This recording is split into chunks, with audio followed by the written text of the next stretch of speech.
Una sa ating mga balita, isang sunog ang sumiklab sa Camp Aguinaldo ngayong hapon. Batay sa ulat ng Quezon City Fire Bureau, apektado ng sunog ang tanggapan ng supply unit ng kampo. Mula sa Quezon City, ito ang balita ni Lea Ilagan, live. Lea, go ahead. Magandang hapon sa iyo, Angel. Kahit nga Fire Prevention Month ngayong Marso ay hindi nakaligtas sa sunog ang bahagi na isang opisina dyan sa Campo Aguinaldo. Ito sa loob ng Campo Aguinaldo at ito ay yung supply unit.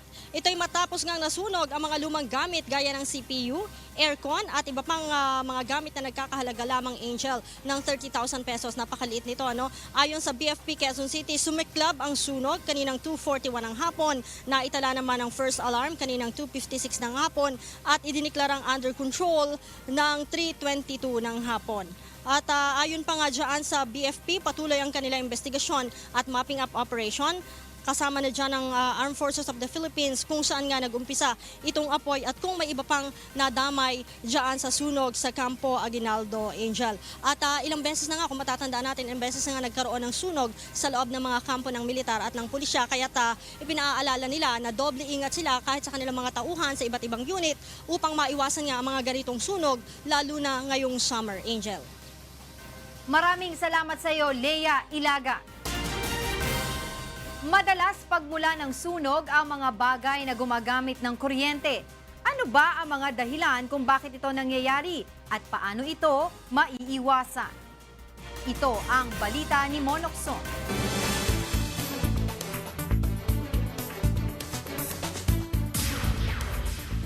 Faulty electrical wiring. Isa ito sa madalas na naririnig nating dahilan kapag may sunog o di kaya'y mga appliances na nag-overheat o bigla na lamang pumuputok. Marami na ring pagkakataon na may mga sumasabog na gadgets gaya ng mga cellphone at mga aparato gaya ng electric cigarette o vape. Ang ilan ay sumasabog during calls o habang may tinatawagan. Ang iba naman ay sumasabog habang nasa bulsa ang cellphone. Mayroong ilan na bigla na lamang umuusok. May ilang vape na sumasabog mismo sa bibig ng gumagamit nito. Karamihan sa mga ito ay mga gadget at aparato na gumagamit ng kuryente. Ang mga makabagong gadgets ay dumaan sa maraming mga tests. Magkakaroon lamang ng problema kung may butas ang baterya o di kaya'y sira ang processor na nagpapalamig sa temperatura ng ating cellphone. Pero batay sa mga pag-aaral, ligtas pa rin namang gamitin ang cellphone habang naka-charge. Nagiging delikado lamang ito kung gagamit ng mga hindi aprobadong charger. Sa Power Lab ng Meralco, bukod sa pag-aaral kung paano makakatipid sa paggamit ng kuryente, inaaral din nila kung paano magiging ligtas ang paggamit ng mga ito. Para sa bahay, siguraduhin na maayos ang internal wirings. Wala yung tinatawag na frayed o yung may tama, no? Na exposed yung wiring. Maaari yan mag-cause ng electrical fire at maka-aksidente pa sa inyong mga tahanan, no? Iwasan rin ang paggamit ng mga octopus connection na nagiging dahilan ng pag-overload ng kuryente. 8-9 na sinasaksak mo, pinagkakasya mo dung pinipilit mong absorb nung isang outlet, ay wag ho natin gagawin yan kasi pag nag-overload yan, iinit yan. Pag uminit yan, maaring magkaroon ng sunog dahil syempre liliyab yan eh. At huwag ring isipin na makakalibre sa paggamit ng kuryente kung gagamit ng mga illegal na koneksyon. Ang ganyang gawain madalas nung mga nakaraang pagsusuri namin nagiging sanhi ng sunog. So, kagagawa ng isang tao na perwisyo buong komunidad. Upang makatiyak na ligtas at dekalidad ang gagamiting gadget o appliance, bumili lamang sa mga kilalang manufacturer at hindi kung saan-saan lamang. Mon Hokson, UNTV News and Rescue. Ngayong Fire Prevention Month, alamin natin kung ano-ano nga ba ang mga fire safety equipment na dapat mayroon sa mga naglalakihan at nagtataasang gusali upang makaiwas sa matinding pinsala sakaling sumiklab ang sunog. Ito ang balita ni Joan Nano. Usong-uso na ngayon ang pagpapatayo ng naglalakihan at matataas na mga gusali gaya na lamang ng mga condo unit at iba pang commercial and office spaces for rent. Pero gaano nga ba ito kaligtas sakaling magkaroon ng sunog?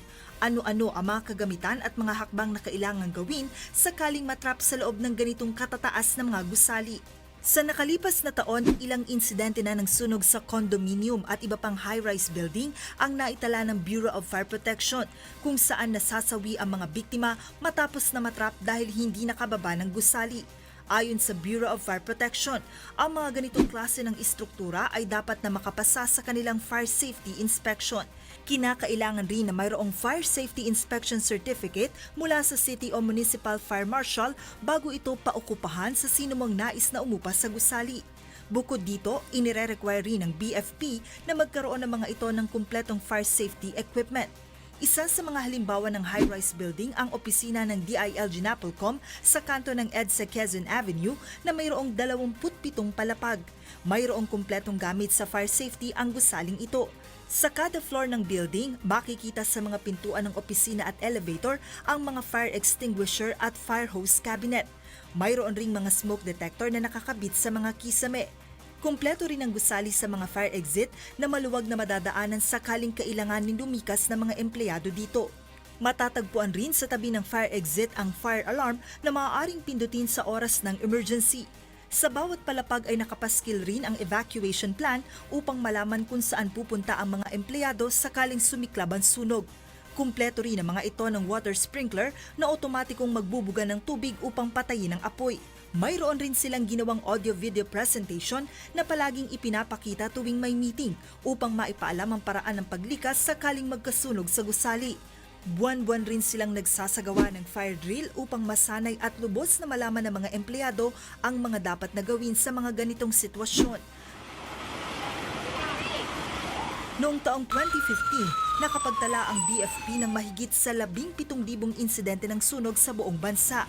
Kaya naman payo ng mga otoridad, dapat na siguruhing kumpleto ang mga fire safety equipment ng malalaking establishmento upang maiwasan ng mas malaking pinsala sakaling sumiklab ang sunog. John Nano, UNTV News and Rescue, Quezon City. Sa iba pang balita, isinara na sa mga motorista ang Tandang Sora flyover sa Commonwealth Avenue sa Quezon City simula noong Sabado ng gabi. Abiso ng mga otoridad, asahan ang mas mabigat na trapiko sa Commonwealth Avenue lalo na kapag rush hour. Ito ang balita ni Asher Cadapan Jr. Tuluyan nang isinara sa trapiko ang Tandang Sora flyover sa Commonwealth Avenue, Quezon City noong Sabado ng gabi. Ang naturang hakbang ay bahagi ng ginagawang konstruksyon ng Metro Rail Transit Line 7. Batay sa plano ng EEI Corporation na contractor ng proyekto, titibagin ang flyover upang bigyang daan ang pagtatayo ng istasyon at linya ng tren sa bahaging ito ng Commonwealth Avenue. Bunsod ng pagsasara, hindi makadadaan sa intersections ng Tandansora at Commonwealth ang mga sasakyan.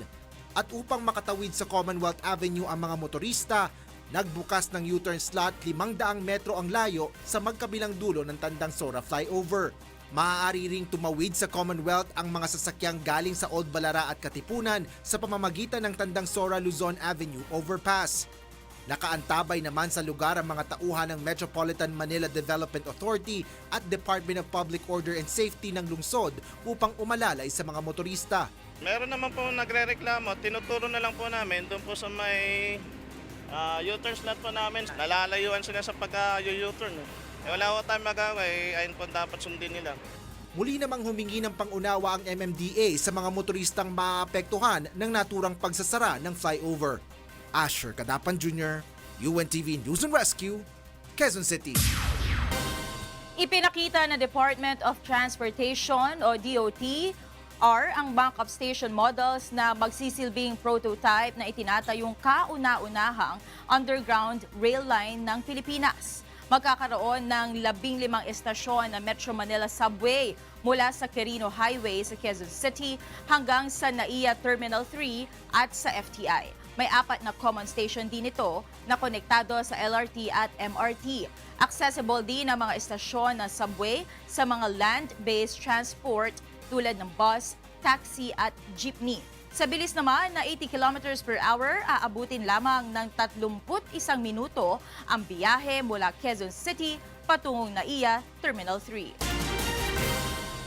Magpapatupad ng dagdag bawas sa presyo ng mga produktong petrolyo ang mga kumpanya ng langis bukas. 10 centavos ang mababawas sa presyo ng kada litro ng diesel pero tataas naman ng 10 centimos kada litro ang gasolina. Ang ibang kumpanya ng langis magbabawas naman ng 35 centimos sa kada litro sa kerosene. Patuloy na ikinakampanya ni Pangulong Duterte ang mga kandidato ng administrasyon sa iba't ibang bahagi ng bansa. Sa isang campaign rally sa Zamboanga City kagabi, pinulaan ng Pangulo ang mga kandidato sa pagkasenador ng oposisyon. Ito ang balita ni Ros Salicos. Itong ipalit mo dyan sa yung 8 diretso papuntang impyerno. Totoo lang, hindi ako na walang ginawa yung mga tao na yan. Puro criticize. Hindi pa maniwala. Ito ang naging pahayag ni Pangulong Rodrigo Duterte kagabi habang ikinakampanya mga kandidato ng kanyang partido ng PDP laban sa Zamboanga City.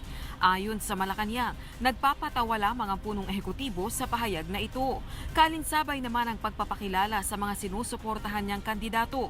Isa-isa ring pinuna ng presidente ang mga kandidato ng 8 diretso o ang opposition slate. Nagawa pa na ticket 8 diretso? Hilbay, makalintal, abogado. Makalintal, abogado. Abogado ka lang kung may pera ka, papasok yan. Wala kang pera. Walang makalintal na abogado na si Bam, si Tanyada. Tanyada, leftist yan eh. Alam ninyo, sinong tigabigay ng sakit ng ulo? Di ba sila? Ayaw nilang admitin na LPA sila, pero sila ang nagsusuporta. Lahat ng NPA sila ang abogado. And until now, we are in trouble. Ayon naman sa Malacanang, walang nilalabag na panuntunan si Pangulong Duterte dahil may karapatan din itong mangampanya ng laban sa mga opposition candidate. Itinanggi naman ni Panelo na panibagong estratehiya ito ng administration slate. He's doing his What? feel. Here? Feel. Feel. O, ang feel niya, hindi karapat dapat itong mga kalaban ng kandidato niya. Para namang masama doon. Lahat naman, kung yung mga senador sa kabila, binabanatan din siya. Ganun talaga ang eleksyon. Rosa Licoz, UNTV News and Rescue, Malacanang. Iginiit ng Alliance of Concerned Teachers o ACT na dapat patigilin ng korte ang profiling na ginagawa ng pambansang pulisya sa mga miyembro ng kanilang grupo. Pero ayon naman sa PNP, sasampahan nila ng kaso at irerekomenda ang tanggalan ng lisensya ang mga miyembro ng ACT teachers na mapapatunayang konektado sa New People's Army. Ito ang balita ni Mai Bermudez.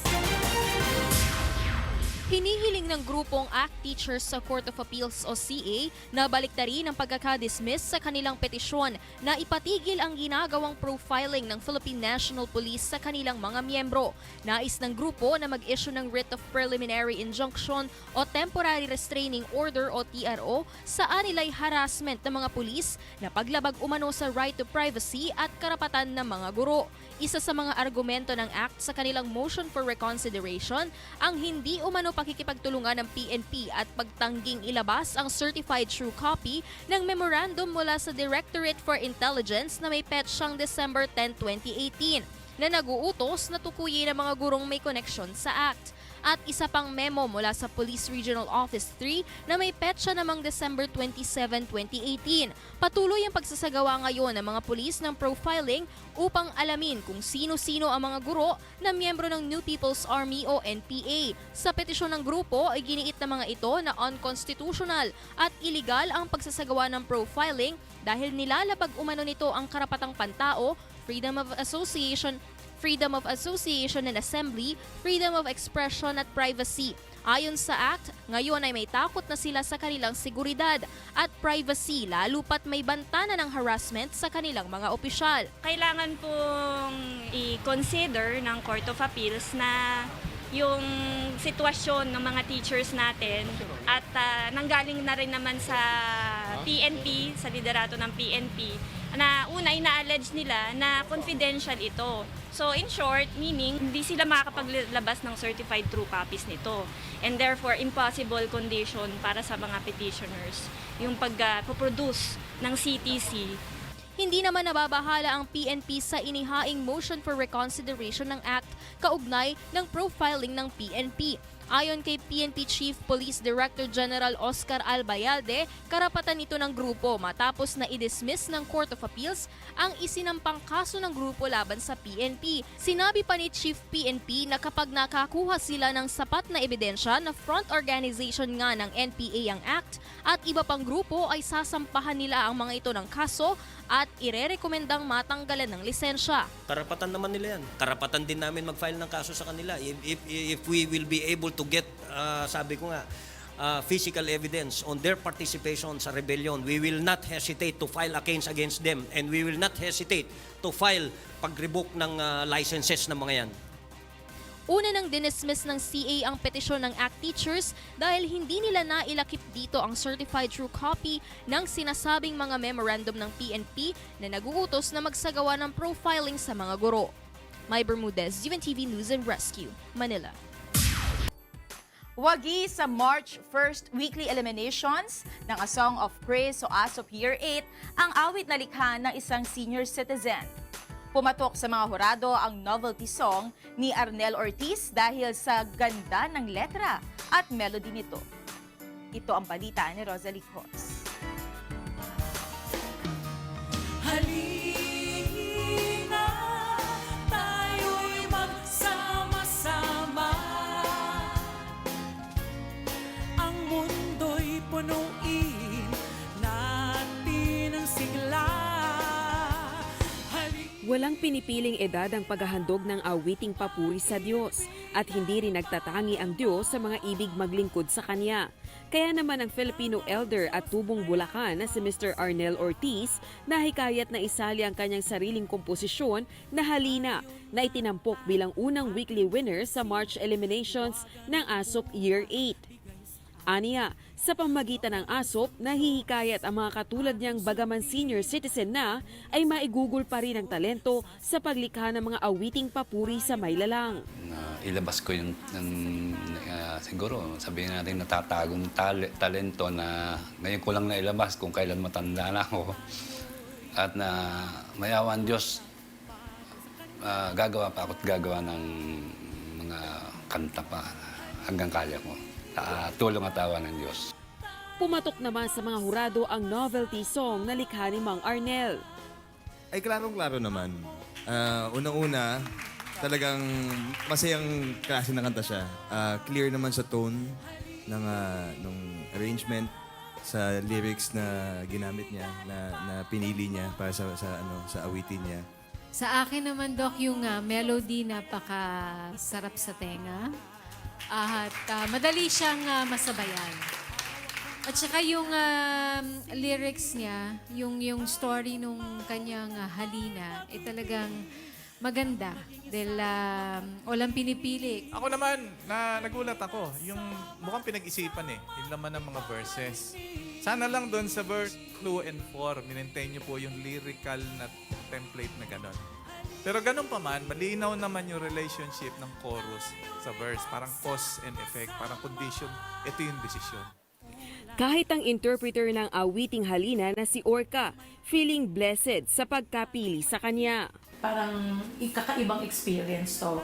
And hindi ko na ito makakalimutan talaga. And para sa akin, parang lagi ako may hinihingi kay Lord. Parang ngayon, ako naman yung magbibigay ng gift sa kanya na itong song na to, na kinumpose ang magaling na composer ng song na to, para po sa'yo to. Halina, tayo'y magsama-sama. Rosalie Cruz, UNTV News and Rescue, Philippines. Hindi na bago ang sinabi ni United States Secretary of State Mike Pompeo na pagtiyak ng tulong ng Amerika sa Pilipinas sa oras ng kagipitan sa West Philippine Sea. Ayon sa isang defense analyst, matagal na itong binabanggit ng mga nakaraang opisyal ng US sa ilalim na rin ng mga umiiral na kasunduan sa pagitan ng Pilipinas at Amerika. Ito ang balita ni Nel Maribuho. Para kay Pangulong Rodrigo Duterte, hindi magiging madali sa Estados Unidos na tumulong sa Pilipinas kapag may nangyaring pag-atake sa West Philippine Sea. Ang pahayag na ito ng Pangulo ay matapos ang naging pagtiyak ni United States Secretary of State Michael Pompeo na tulong ng Amerika sa Pilipinas sa West Philippine Sea dispute. Ayon naman sa defense analyst at miyembro ng Institute for Policy, Strategy and Development Studies na si Jose Antonio Custodio, hindi na bago ang pahayag na ito ng Secretary of State. Kung ano sinabi ni Pompeo was exactly mentioned also by earlier American officials, Hubbard, Thomas Hubbard to be exact. Upang matiyak niya ang seguridad ng bansa at maprotektahan ang karapatan nito sa West Philippine Sea, mas mabuti niya na palakasin ng Pilipinas ang sarili nitong kakayahan.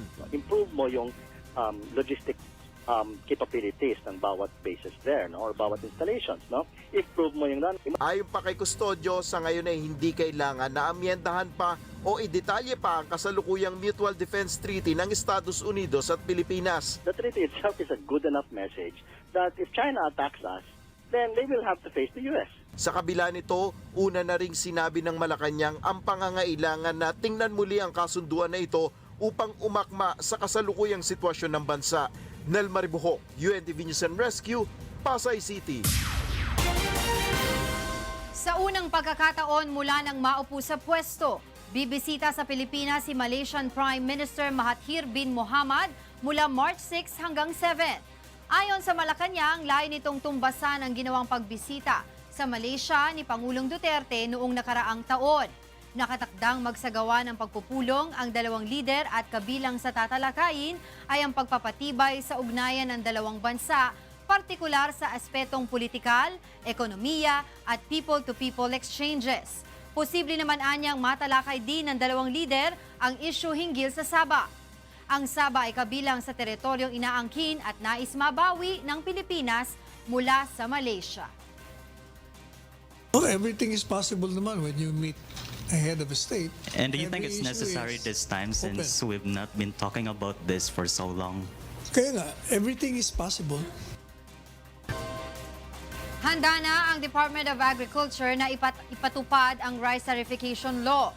Ayon naman kay Agriculture Secretary Manny Piñol, pansamantala lamang ang nararanasang pagbaba sa presyo ng palay sa bansa. Ito ang balita ni Ray Pelayo. Aminado ang Department of Agriculture na maapektuhan ang mga magsasaka sa pagpapatupad ng Rice Tarification Law. Subalit nilinaw ni Secretary Manny Piñol na pansamantala lamang ang negatibong epekto nito lalo na't nagkakaroon ng spekulasyon ng mga trader.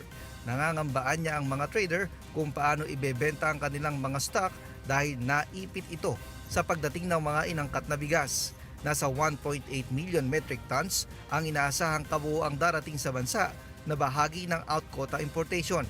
Pinayagan ito ng gobyerno nang magkaroon ng problema sa supply at presyo ng bigas sa bansa.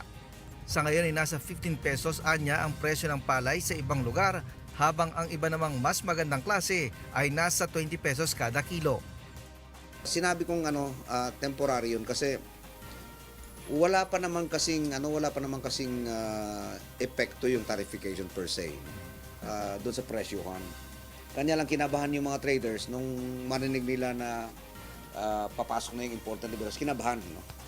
Ayon sa kalihim, nasa 30 billion pesos na ang inaasahan nilang pondo na ilalaan sa rice program kasama na ang 10 bilyong pisong makukolekta sa mga bigas na papasok sa bansa. Nakahanda naman anya ang kagawaran sa pagpapatupad ng Rice Tarification Law at naipaliwanag na rin ito sa mga grupo ng mga magsasaka noong nakaraang linggo.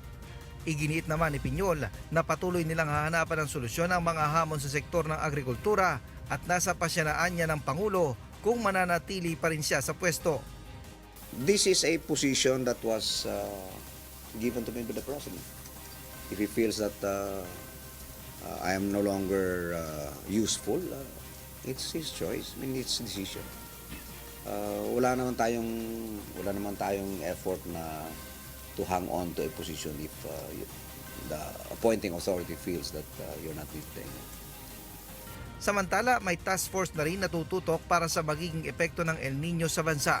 Ayon kay Piñol, posibleng magsagawa sila ng cloud seeding at mamahagi ng bigas sa mga apektadong lugar, lalo na sa mga katutubo. May nakahanda na ring pautang at insurance para sa mga maapektuhang magsasaka. Ray Pilayo, UNTV, News and Rescue, Quezon City. Naniniwala si Pangulong Rodrigo Duterte na kailangang palakasin ang sektor ng agrikultura sa Mindanao. Ayon sa Pangulo, inaasahang malaki ang maitutulong nito sa food security ng bansa. Ito ang balita ni Dante Amento. Kumpiyansa si Pangulong Rodrigo Duterte na malaki ang maitutulong ng Mindanao para magkaroon ng sapat na pagkain sa buong bansa. Ayon sa Pangulo, maganda ang klima sa rehiyon at hindi madalas dinadaanan ng kalamidad tulad ng bagyo, kaya maraming pananim ang maaaring mabuhay dito. Mindanao, which is the most productive land in the entire Philippines, and the best situated because there is no typhoon in Mindanao, so that you can plant anything and it can feed the entire nation. Pag wala ang Mindanao, we will be forever importing rice. Do not believe in that we can be rice sufficient. Binigyang diin ng Pangulo na hindi maganda na palagi na lang aasa ang Pilipinas sa mga karatig bansa pagdating sa supply ng pagkain. At hanggat hindi anya napapalakas ang sektor ng agrikultura sa rehiyon, ay patuloy na mag-aangkat ng bigas ang Pilipinas. Gayunman, upang mapalago ang sektor ng agrikultura sa rehiyon, ay kailangang matigil ang mga gulo dito. Kailangan to make Mindanao productive, we have to stop the trouble. The communists must come to terms with reality na hindi talaga sila manalo kailanman. We have been fighting for 53 years now. And yet, ni isang probinsya, ni isang barangay, hindi lang Manila mahawakan. Batay sa datos ng Philippine Statistics Authority, mayroong 19 million metric tons na total palay production sa bansa nitong 2019. Ito ay nasa 97% na annual consumption ng bansa. Pero inaasahan na bababa ito dahil may ilan ng magsasaka ang nagpahayag na hindi magtanim dahil sa rice tariffication law. Dante Amento, UNTV, News and Rescue, Zamboanga City.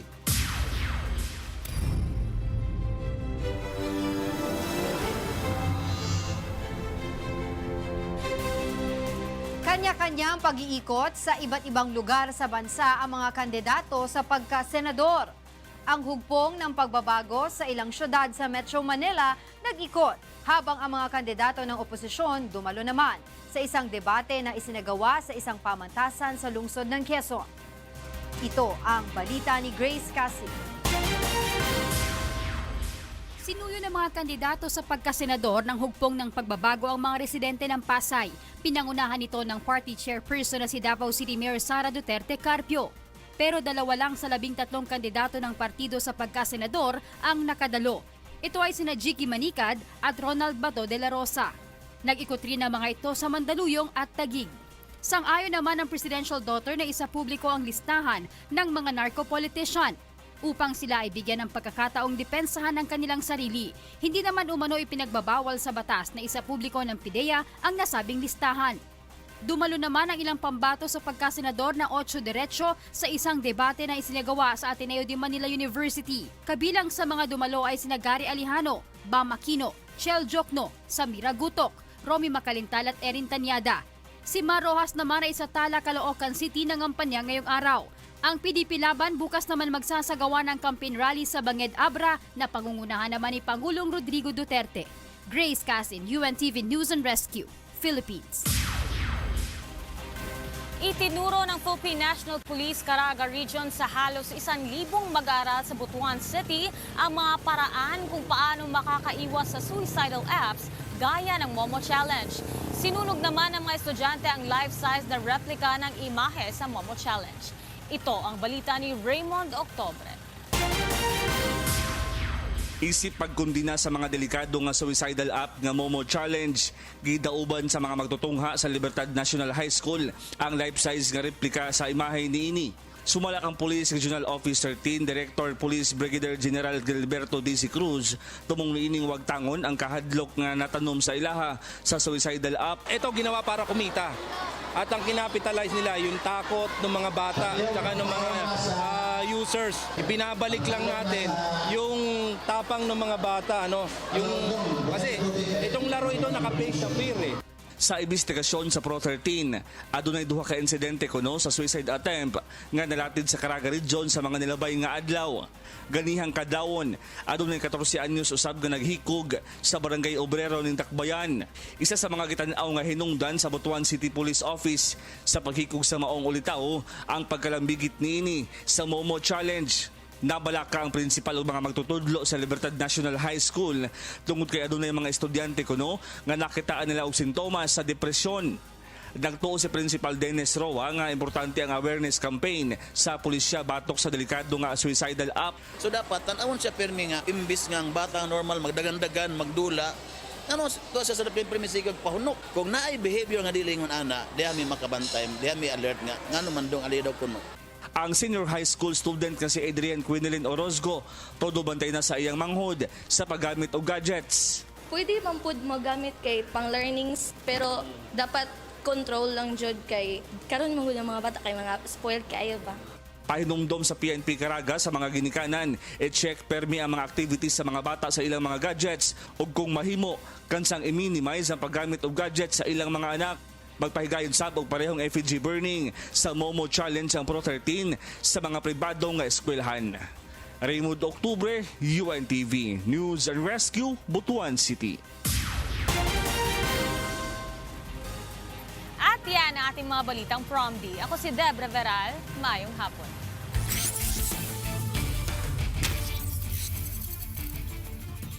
Nakuha ng two-time champion AFP Cavaliers ang panalo sa Game 1 ng Best of 3 Champions HIP Series ng UNTV Cup Season 7. Samantala, nasungkit naman ng NHA Builders ang ikatlong pwesto matapos talunin ng PNP Responders sa Battle for Third kahapon. Ito ang balita ni Bernardalis.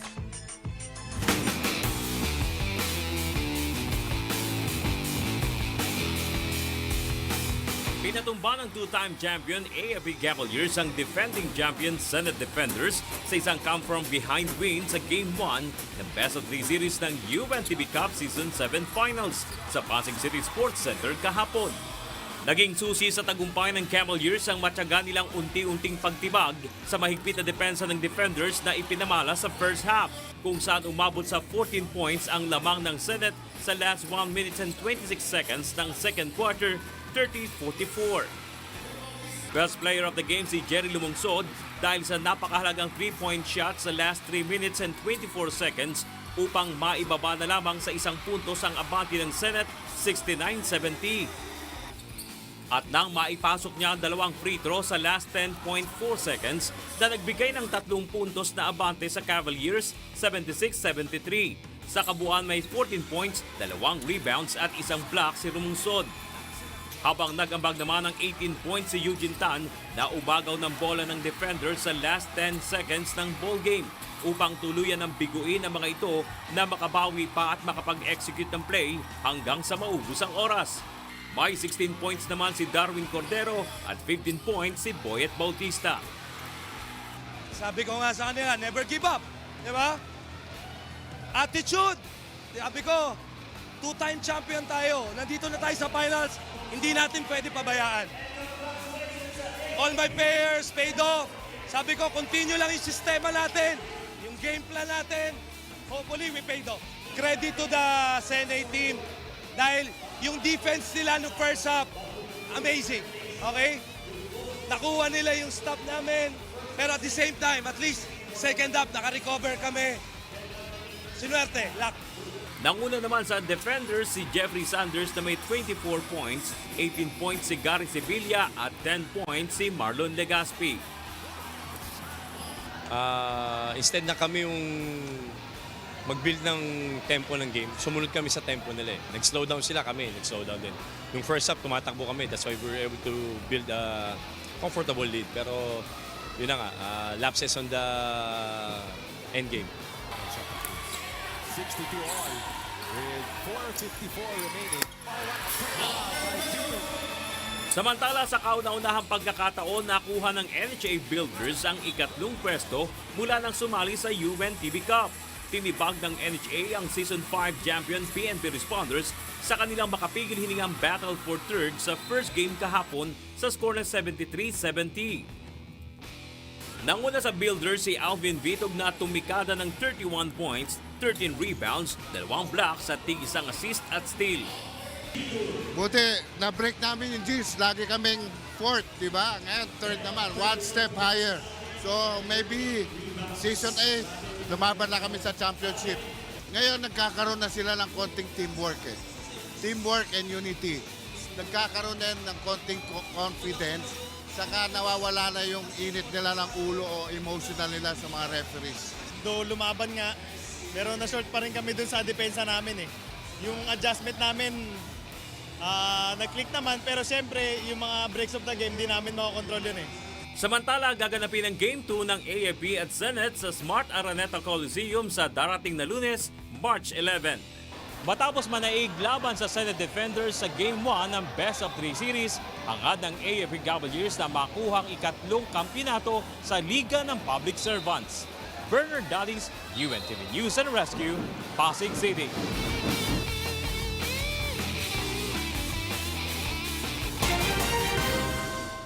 Lubos ang pasasalamat ng mga empleyado ng National Housing Authority o NHA sa 1 milyong pisong premyo mula sa UNTV matapos masungkit ng kanilang kupunan ng third place sa UNTV Cup Season 7. Sa flag ceremony ng NHA sa tanggapan nito sa Elliptical Road, Quezon City, kaninang umaga, iprenesenta sa mga empleyado ang mga manlalaro at coaching staff ng NHA Builders na lumahok sa UNTV Cup. Nagpapasalamat ang mga ito sa malaking tulong na magagawa ng premyong matatanggap ng kanilang chosen beneficiary. We will be receiving a check amounting to 1 million pesos in the name of our chosen charity, the National Housing Authority Provident Fund. So, thank you very much.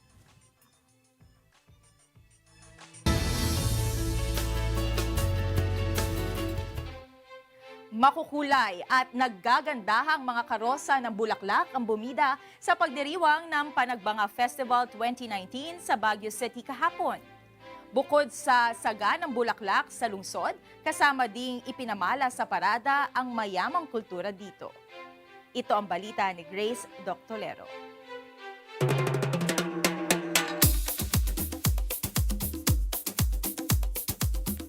Halos di mahulugan ng karayom ang mga pangunahing kalsada sa Baguio City kahapon sa libo-libong mga turista at mga residente na nakiisa sa 24th Panagbanga Flower Festival. Makukulay na mga costume at masisiglang tugtog ng drums and lyres mula sa 17 schools ang umalingaw-ngaw sa pagbubukas ng programa sa kahaba ng Session Road, Magsaysay Harrison Road patungo sa Melvin Jones. Ito ang naglaban-laban sa Drum and Lyre Competition Elementary Category, 6 sa High School Division Category, habang 4 ang lumahok sa Open Category. Sunod naman dito ang parada ng iba't ibang float o karosa. Unang ipinarada ang float ng lokal na pamahalaan ng Baguio City. Ipinapakita nito kung gaano kasagana ang kultura at likas na yaman ng syudad. Sumunod ang mga Hall of Famers ng mga karosa. May karosa na hango sa mga kilalang Disney movie gaya ng Mulan, Trojan, may float na itsurang robotic. Ang isang ito, Dino Land naman ang tema. 13 floats ang nagpasiklaban sa big floats, 11 naman ang naglaban-laban sa small floats. Bawat dumadaan na mga karosa di pinapalagpas ng mga turista na hindi ito makuhanan ng litrato o makapag-selfie o groupie. Ayun, maganda. Dinosaur, kabalyo, luwang, yellow, violet. Opo. Kasi ang ganda-ganda. Si Jane Dulnuan bumiyahe pa mula sa bansang California para masaksihan lang ang Panagbunga Festival. Biyahe ako from California para makita ang mga sabi nilang pinagbinga dito sa Baguio na it is very, yung pride of the Cordilleras. Maging ang mga katutubong sayaw tampok din sa Panagbunga Festival. Ayon kay Mayor Mauricio Dumogan, malaking bagay ang pagdiriwang ng Panagbunga Festival taon-taon dahil sa pagtaas ng ekonomiya sa lungsod, pangunahin na ang turismo. How do you sustain yung tourism industry? Palagi kong sinasabi, with this kind of activities, kung tingnan ninyo yung growth ng city, as far as business tax is concerned, malaki. 250,000 pesos ang matatanggap ng mananalo sa Big Float, habang 150,000 piso naman ang sa Small Float category. Ang taonang selebrasyon sa lungsod ng Baguio ay dinaraos sa buong buwan ng Pebrero. Ipinagmamalaki dito ang kasaganaan ng mga bulaklak sa Baguio, gayon din ang mayaman nilang kultura, kung kaya't ito ay dinarayo taon-taon ng mga turista. Grace Doctolero, UNTV News and Rescue, Baguio City.